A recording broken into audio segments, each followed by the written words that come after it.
अस्सलाम वालेकुम। उम्मीद है कि आप सब लोग खैरियत से होंगे। पाकिस्तान का मुकदमा सफारती महाज पे बिलावल भुट्टो जरदारी साहब पेश करेंगे और भारत की तरफ से शशि थरूर साहब भारत का मुकदमा पेश करेंगे। अब ये जो दोनों शख्सियात हैं आज के व्लॉग के अंदर इसमें मुआवजना करेंगे कि भारत की तरफ से जो शशि थरूर साहब हैं उनका आलमी सतह पे कितना एक्सपोजर है, उन्होंने माजी में क्या किया, क्या पढ़ाई हासिल की, और उनके मुकाबले में जो बिलावल भुट्टो जरदारी साहब हैं जो सफारती महाज पे दुनिया भर में जाएंगे, एक वफ्द की क़यादत करेंगे और पाकिस्तान का मुकदमा पेश करेंगे। तो बिलावल भुट्टो जरदारी साहब के क्या उनकी अचीवमेंट्स हैं, क्या उनका एक्सपीरियंस है, ये सारी चीजें आज के इस व्लॉग में आपसे शेयर करूंगा और उसके साथ साथ कुछ मजीद खबरें कोशिश होगी कि वो भी आज के इस व्लॉग में आपके साथ शेयर की जाए। अच्छा, मेरे ख्याल में बिलावल से और शशि थरूर साहब से शुरू कर लेते हैं और कुछ दीगर बड़ी जो इंपॉर्टेंट खबरें हैं वो आगे चल के आपके साथ शेयर करता हूं। सबसे पहली चीज ये है कि हम जरा शशि थरूर साहब से शुरू करते हैं। शशि थरूर साहब जो हैं उन्होंने जनाब 22 साल की उम्र में उन्होंने पीएचडी की इंटरनेशनल रिलेशंस में और अफेयर्स में। कहां से उन्होंने पीएचडी की? उन्होंने पीएचडी की अमेरिका से। पहले उन्होंने ग्रेजुएशन की इंडिया से, फिर वो मास्टर्स करने गए जनाब अमेरिका गए। अमेरिका में उन्होंने एक यूनिवर्सिटी से 1976 में उन्होंने एमए किया। एमए उन्होंने किया इंटरनेशनल रिलेशंस में। उसके बाद उन्होंने एमए जो लॉ और डिप्लोमेसी यानी सफारतकारी और कानून में एक और एमए किया, वो उन्होंने 1977 यानी 1977 में किया और वो भी उन्होंने अमेरिका से किया। फिर उन्होंने 1978 जी हाँ जी 1978 में उन्होंने पीएचडी कर ली जो इंटरनेशनल अफेयर्स हैं या इंटरनेशनल अमूर हैं उसके अंदर। और उससे पहले वो भारत में भी जो उनका जो जितनी भी स्टडी थी वो इसके हवाले से थी।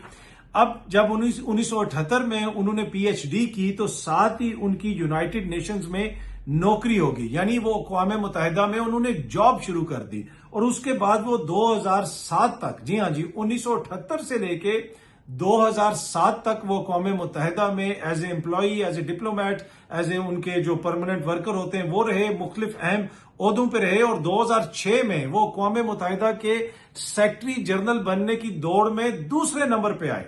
बाकी मून साहब जो है वो उनसे आगे थे, वो बन गए। ये उस वक्त अंडर सेक्रेटरी जनरल तक के ओहदे तक गए और फिर इन्होंने 2007 में अक़वाम मुत्तहिदा को छोड़ दिया। इन्होंने फिर भारत की पॉलिटिक्स ज्वाइन की, फिर वो उन्होंने पॉलिटिक्स भी की। लेकिन इससे आप अंदाजा लगाएं कि शशि थरूर का कितना एक्सपीरियंस है कि जो बंदा 1978 से अक़वाम मुत्तहिदा के अंदर डिप्लोमेट रहा हो, सफारतकार रहा हो, पूरी दुनिया के अंदर वो घूमते फिरते होंगे, पूरी दुनिया के अंदर वो जाते हैं। अगर आप उनके बात करने का स्टाइल देखें, फिर इस सारे अरसे के दौरान उनको डिफरेंट उनकी अचीवमेंट्स है। मुतअद्दिद उन्होंने किताबें लिखी, जी हाँ जी मुतअद्दिद किताबें लिखी। फिर वो मिनिस्टर्स वगैरह भी रहे उसमें भारत के अंदर। लेकिन उससे पहले जो उनकी अचीवमेंट है कि तालीम जिस तरीके से हासिल करना, फिर उसके बाद जिस तरीके से अक़वाम मुत्तहिदा में उन्होंने परफॉर्म किया, वो बैठे हुए बात कर रहे हो तो मगरबी मीडिया भी पूरा सुनता है। बड़े आर्टिकुलेट हैं, लिखते बड़ा अच्छा है, बात बड़ी अच्छी करते हैं। और फिर अपनी मेहनत करके, अब शशि थरूर साहब के वालिद का क्या नाम है मुझे नहीं पता, शशि थरूर साहब की वालदा का क्या नाम है मुझे नहीं पता, और किसने उनकी नौकरी लगवाई मुझे उसका भी नहीं पता। लेकिन आप सामने देख लें कि जनाब दो तो उनके सिर्फ एमए जो है वो उन्होंने अमेरिका की टॉप यूनिवर्सिटी से की है इंटरनेशनल रिलेशंस में और डिप्लोमेसी में, फिर पीएचडी की। और 22 साल की उम्र में मेरे ख्याल में दुनिया में शायद वो वाहिद आदमी हो जिन्होंने इस चीज के अंदर 22 साल या 23 साल की उम्र में पीएचडी कर ली। तो ये जनाब शशि थरूर साहब का कैरियर है और वो दुनिया भर में आप जाएंगे और वो उस वफ्द की क़यादत करेंगे जो वफ्द भारत से जाएगा अरकान पार्लियामेंट का, और वो जाके पाकिस्तान के मुकाबले में अपना मुकदमा वहां पे पेश करेंगे। और इससे भी आप अंदाजा लगा लें कि मोदी की हुकूमत ने उनको चुना है तो कुछ वजह है। उन्होंने इसलिए नहीं चुना कि जनाब ये क्योंकि ये फलाने का बेटा है, इसका नाना वो था, इसका दादा वो था, नहीं, इसकी कारकर्दगी ये है लिहाजा इसको चुना गया। अब दूसरी तरफ पाकिस्तान का जो मुकदमा है वो बिलावल भुट्टो जरदारी साहब लड़ेंगे। वो 1988 में पैदा हुए और उनकी सबसे बड़ी क्वालिफिकेशन मैं आपको बता दूं कि वो शहीद बीबी मोहतरमा बेनजीर भुट्टो साहिबा के यहां पैदा हुए। आसिफ अली जरदारी साहब के वो साहिबजादे हैं। जिंदगी में उन्होंने एक दिन भी नौकरी नहीं की, 1 रुपया भी खुद नहीं कमाया। उनकी पहली नौकरी लगी कि जनाब उनको वजीरे खारजा बना दिया गया पाकिस्तान का, और पाकिस्तान के एक्सपेंस पे, पाकिस्तान के टैक्स पेयर्स की मनी पे उन्होंने एक तरह से वो ऑन जॉब ट्रेनिंग की। पूरी दुनिया वो घूमते फिरते रहे। जहाज उन्होंने ठंडा नहीं होने दिया, जहाज का इंजन, जब तक वो वजीर खारजा थे। वो अफगानिस्तान नहीं गए, बाकी हर मुल्क में वो गए, चाहे वो यूरोप का कोई मुल्क हो या कोई और मुल्क हो, बहुत सारे ममालिक के उन्होंने दौरे किए। तो उनकी आप बस ये क्वालिटी याद रख लें कि जिसको शशि थरूर कभी भी अचीव नहीं कर सकता। जो मर्जी कर ले शशि थरूर, कभी इस लेवल पे आ सकता है कि जनाब इनके बाप सदर हैं और जनाब ये मोहतरमा बेनजीर भुट्टो शहीद के घर पैदा हुए थे, ये 1988 में पैदा हुए, इनके नाना जुल्फकार अली भुट्टो थे। जनाब इसका कैसे मुकाबला करेगा शशि थरूर?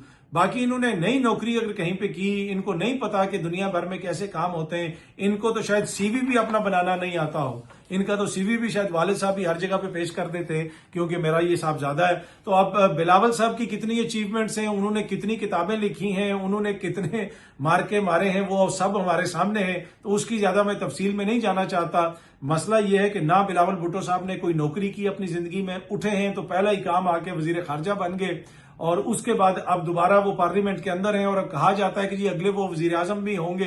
देखें, कोई होता है ना कि आप आज मोदी के ऊपर हम बड़ी तनकीद करते हैं, लेकिन मोदी का एक प्रैक्टिकल और एक पॉलिटिकल सफर है जिसमें उन्होंने काम किया और वो यहां तक पहुंचे। ये नहीं है कि जी वो फलाने का बेटा है या फलाने का भांजा है या फलाने की भतीजी है, ऐसे नहीं हो गया, या फलाने की बेटी है। तो यहां पे मुकाबला है शशि थरूर का, वो शशि थरूर जिसने 22-23 साल की उम्र में इंटरनेशनल अफेयर्स में, इंटरनेशनल रिलेशंस में पीएचडी की, 1978 में अक़वाम मुत्तहिदा में मुलाजमत इख्तियार की। अब आप उसका एक्सपोजर देखें 1978 से लेके 2007 तक, आप अंदाजा लगा लें कि जनाब ऑलमोस्ट 30 साल वो अक़वाम मुत्तहिदा के अंदर कैरियर डिप्लोमेट रहे। और दूसरी जानिब नहीं, फिर ये तो शशि थरूर मुकाबला नहीं कर सकता ना। दूसरी जानिब तो फिर वो देखें जब वो तकरीर करते हैं तो वो अपने नाना की तरह इधर से कफ्स खोल देते हैं और ऐसे ऐसे हाथ हिलाते हैं। तो ये इससे बड़ी और कौन सी क्वालिफिकेशन हो सकती है? तो ये जनाब इस वक्त ये दो हैं मोअज़्ज़िज़ शख्सियात जिन्होंने जाके अपने अपने मुल्क ममालिक का मुकदमा पेश करना है इंटरनेशनल सतह पे। और मेरी नजर में बिलावल भुट्टो बहुत आगे हैं। शशि थरूर बेचारा जो है वो जो बंदा 22-23 साल की उम्र से नौकरियां कर रहा हो, पीएचडियां कर रहा हो, दुनिया में धक्के खा रहा हो, इधर जा रहा हो, उधर सफारतकारी कर रहा हो, मुतअद्दिद उसने किताबें लिखी, डिफरेंट जॉनरास के अंदर किताबें लिखी और आर्टिकल्स लिखते हैं, टॉप के आर्टिकल्स लिखे उन्होंने, लीडिंग न्यूज़पेपर्स के अंदर भारत के अंदर आर्टिकल्स लिखे, आलमी सतह पे भी उनके आर्टिकल्स छपते हैं। तो उसने क्या मुकाबला करना है बिलावल भुट्टो जरदारी साहब का, वो देख लें। अब तो मुझे लगता है कि पाकिस्तान जो है इस महाज पे बहुत ज्यादा आगे है इंडिया के मुकाबले में। अच्छा, कुछ मजीद खबरें भी जिस तरह मैंने अर्ज की थी कि आपके साथ शेयर करनी है। सबसे पहली खबर जो है शेयर ये करनी की थी, जो पिछले व्लॉग में भी शेयर की थी, कि हमारे जो वजीर खारजा हैं वो चले गए हैं चाइना। वहां पे अफगानिस्तान के वजीर खारजा भी आएंगे और मुख्तलिफ बातचीत होगी। लेकिन ये मोअज़्ज़िज़ इसाक डार साहब की आप तस्वीर देखें, साथ ये एयरफोर्स का एक जवान भी है, पीछे कोई और भी आ रहा है। लेकिन वो कहते हैं ना पीछे देखो, पीछे देखो, पीछे जनाब लिखा हुआ है नूर खान बेस। ठीक है, पाकिस्तान एयरफोर्स बेस नूर खान। जी हाँ जी, ये वही बेस है जिसको भारत ने तो तबाह कर दिया था, भारतीय मीडिया ने तबाह कर दिया था। और अभी भी वहां पे माशाल्लाह इतनी डिटाई से वो ये दावा करते हैं कि जी हमने नूर खान बेस जो है वो तबाह कर दिया। उसी नूर खान बेस से उड़ के ये चाइना गए हैं, ये आप देख लें। और जिस दिन ये खबर आई थी उस दिन भी मैंने आपको बताया था कि वहां पे कुछ छोटा मोटा नुकसान हुआ था और वो उसी वक्त रिपेयर हो गया था। लेकिन भारत ने जनाब वो नूर खान बेस तबाह किया हुआ है। उस तबाह वाले बेस से जो है उड़ के इसाक डार साहब गए हैं चाइना। इसी तरीके से रावलपिंडी स्टेडियम भी इन्होंने तबाह कर दिया था। वहां पे जो मैच हुआ वो सारी पूरी कौम ने देखा। तो अलबत्ता दूसरी साइड पे कोई शर्मिंदगी नहीं होगी इस हवाले से। वो बस वो ये करेंगे कि वो सबके ट्विटर अकाउंट वहां पे बैन कर रहे हैं, वो सबके यूट्यूब चैनल्स वहां पे बैन कर रहे हैं। पर अब वीपीएन का दौर है और पाकिस्तानियों के साथ अच्छा ये हुआ कि इस हुकूमत ने जो यहाँ पे 1 साल से एक्स बंद किया हुआ था, सबको वीपीएन इस्तेमाल करने की इतनी आदत पड़ गई है कि पाकिस्तान में अगर कोई चीज बैन भी होती है तो उसका ज्यादा असर नहीं पड़ता। वहां पे अब पता नहीं कितना असर पड़ता है, लेकिन आप देख लें कि वर्ल्ड्स बिगेस्ट डेमोक्रेसी और कोई भी आवाज उनसे बर्दाश्त नहीं हो रही। अच्छा, जो हनीफ अब्बासी साहब हैं वो उनके कॉन्फिडेंस की उन्होंने खुद एक मिसाल दी कि जब भारत ने हमला किया तो उनकी साहिबजादी ने आके उनको बताया कि जी भारत ने हमला कर दिया है। तो आगे से उन्होंने कहा कि जी तरबूज काट के ले आओ। उन्होंने कहा मेरा कॉन्फिडेंस आप देखें। अब सारा आलम साहब के प्रोग्राम में उन्होंने ये बात की कि इंडिया ने हमला किया तो मैं घर में सोया हुआ था, मेरी बेटी ने आकर मुझे जगाया कि इंडिया ने हमला कर दिया। मैंने अपनी बेटी को कहा कि तरबूज काट कर ले आओ। मेरा कॉन्फिडेंस लेवल देखें, हनीफ अब्बासी साहब ने ये बात की है। वैसे यहाँ पे इस पे बहुत सारे मीम्स भी बन रही हैं, बहुत सारी चीजें हो रही हैं, लेकिन यहाँ पे कॉन्फिडेंस लेवल सबका यही था। जहां पे नूर खान बेस पे जब हमला हुआ वहां पे भी आवाम आ गई, डिफरेंट जगहों पे लोग बाहर निकल आए। जिस दिन रात को हमला हुआ कुछ लोग जागे तो मेरे एक दोस्त ने कॉल की, उसने कहा यार सारे जाग गए होंगे तो चलें जरा कोई जो है वो पराठा रोल तो खा के आए। तो यहाँ पे आवाम उस दिन पिकनिक करने बाहर निकल गई थी। हर किसी का कॉन्फिडेंस लेवल इसी किस्म का था। अच्छा, अब क्या भारत दोबारा कोई हमला कर सकता है, दोबारा कोई जंग का आगाज कर सकता है? इस हवाले से मुख्तलिफ चीजें चल रही हैं। जावेद चौधरी साहब ने भी एक बात की, वो भी मैं आपसे शेयर करूंगा। बहुत सारे लोग ये कह रहे हैं कि दोबारा वो कुछ कार्रवाई करेगा। जिस तरह पहले आपको याद होगा कि बहुत सारे दोस्त फरमा रहे थे कि जी जब तक आईपीएल चल रही है भारत किसी किस्म की कोई कार्रवाई नहीं करेगा। मैंने आपको कहा था कि वो जो भारत में जो एक इंतहा पसंद सोच है वो 13वीं की बात करते हैं और ये 13वीं के पूजा के करीब करीब इन्होंने कुछ कर देना है। और फिर उसी तरह हुआ कि उसी टाइम पीरियड के अंदर ही उन्होंने पाकिस्तान के ऊपर हमला कर दिया। वो आईपीएल वाला जो बयानिया था वो तो जाया हो गया कि जी आईपीएल चल रही है तो हमला नहीं होगा। अब अगेन कहा जा रहा है कि भारत कोई दोबारा महदूद जंग कर सकता है, दोबारा कोई स्ट्राइक कर सकता है। अब मेरे पास कोई इंफॉर्मेशन नहीं है, ये मेरा जाती तज्जिया है। मैं ये समझता हूं कि जिस किस्म की भारत को मार पड़ी है, खुसूसन जो भारत की एयरफोर्स को मार पड़ी है, जिस तरह उनके राफेल त्यारे गिरे हैं, वो इतनी जल्दी कोई महदूद कार्रवाई नहीं करेगा। Let me repeat this again, Bharat दोबारा महदूद कार्रवाई नहीं करेगा। हाँ, अगर कोई मुझे अंदेशा ये खदशा है तो अगर भारत करेगा तो फिर वो बड़ी कार्रवाई करेगा। बड़ी कार्रवाई से मतलब कि वो पाकिस्तान के मुतअद्दिद एयर बेसिस को अटैक करने की कोशिश करेगा, मिसाइलों के जरिए उनको तबाह करने की कोशिश करेगा ताकि पाकिस्तान के एयरफोर्स के त्यारे फजा में ना उड़ सकें। तो अगर कोई कार्रवाई होगी भारत की तरफ से तो वो मुझे कोई महदूद कार्रवाई होती हुई नजर नहीं आ रही कि कोई महदूद जंग होगी और न्यू नॉर्मल है और मोदी आएगा और वो ये करके चला जाएगा। नहीं, उसको पता है कि फिर आगे से जूते पड़ेंगे, तो महदूद कार्रवाई तो नहीं होगी। अगर कुछ ऐसी खुदा न खास्ता हरकत होती है तो वो मुझे ये लगता है कि फिर वो बड़ी हरकत होगी, वो छोटी हरकत नहीं होगी। क्या बड़ी हरकत को इस वक्त भारत कर सकता है? क्या वो अफोर्ड कर सकता है? फिर उसकी वहां पे जो इन्वेस्टमेंट आ रही है, उसकी जो इकोनॉमी चल रही है, वो कब तक मामला सही चलेंगे? पाकिस्तान भी तो फिर रिटेलिएट करेगा, एक बड़ी जंग छिड़ जाएगी। अगर पाकिस्तान के एयर बेसिस पे उसने अटैक किया तो पहले भी उन्होंने जब अटैक किया था तो वो तो ये कहते हैं कि जी हमने तो पाकिस्तान आर्मी को टारगेट ही नहीं किया। बाकायदा प्रेस रिलीजेस में वो ये कहते रहे।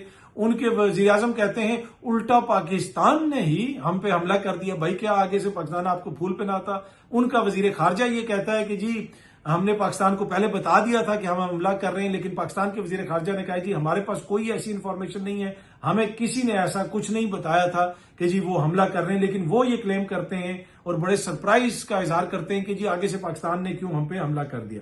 अच्छा, इस हवाले से जावेद चौधरी साहब ये कह रहे हैं कि इंडिया हमारे खिलाफ जंग की पूरी तैयारी कर रहा है, हमें ज्यादा खुश फहमी की तरफ नहीं जाना चाहिए। इंडिया के कुछ टीवी चैनल्स कह रहे हैं कि इंडियन हुकूमत ने पाकिस्तान में मजीद 12 मुकामात का इंतखाब कर लिया है जहां वो हमला कर सकते हैं। अब ये 12 कौन से मुकामात हैं मुझे नहीं पता, लेकिन जिस तरह मैंने पहले भी आपको कहा कि वो महदूद जंग वाली बात तो मुझे नजर नहीं आती है।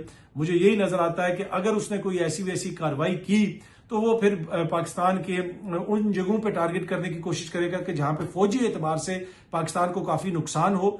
लेकिन पाकिस्तान की कैपेबिलिटी पूरी दुनिया ने देखी है। अगर भारत की जानिब से कोई ऐसी हरकत होती है तो फिर वो मुझे लगता ही है कि खुदा न खास्ता, आई होप ये नहीं होगी, ये मेरा तज्जिया है कि फिर एक बड़ा तनाजा होगा, फिर एक बड़ी जंग होगी, फिर एक बड़ी लड़ाई होगी। भारत में किसी को इस खुशफहमी में नहीं रहना चाहिए कि वो यहाँ पे आके कोई अटैक करेंगे तो फिर आगे से उसका रिस्पांस नहीं आएगा। और फिर अवामी रिस्पांस भी यहां से आया था, आपने देखा। मैंने तो जो टिकटॉक पे वीडियोस देखी हैं, बंदा देख के हैरान रह जाता है कि जी पूरा पूरा गांव इकट्ठा हुआ है, लोग कह रहे हैं जी हमारे खेत में तोप लगाओ, हमारे खेत में ये सिस्टम लगाओ, हमारे डेरे पे आके बैठ जाओ, हमारे घर में बैठ जाओ। इवन इस तरह की खबरें आई, इस तरह की चीजें आई कि जनाब जहां पे फौजी पहुंचे बॉर्डर के करीब गांव वगैरह में या कुछ फासले के ऊपर भी, जहां पे उन्होंने कोई अपनी मशीनरी वगैरह लगाई तो वहां पे लोगों में आपस में बहस होती रही कि जनाब ये हमारे इधर लगाएं, आप हमारे इधर लगाएं। खाने आ रहे थे, चाय आ रही थी और वो सारी चीजें हमने देखी। इस तरह का माहौल आपको भारत के अंदर नजर नहीं आया।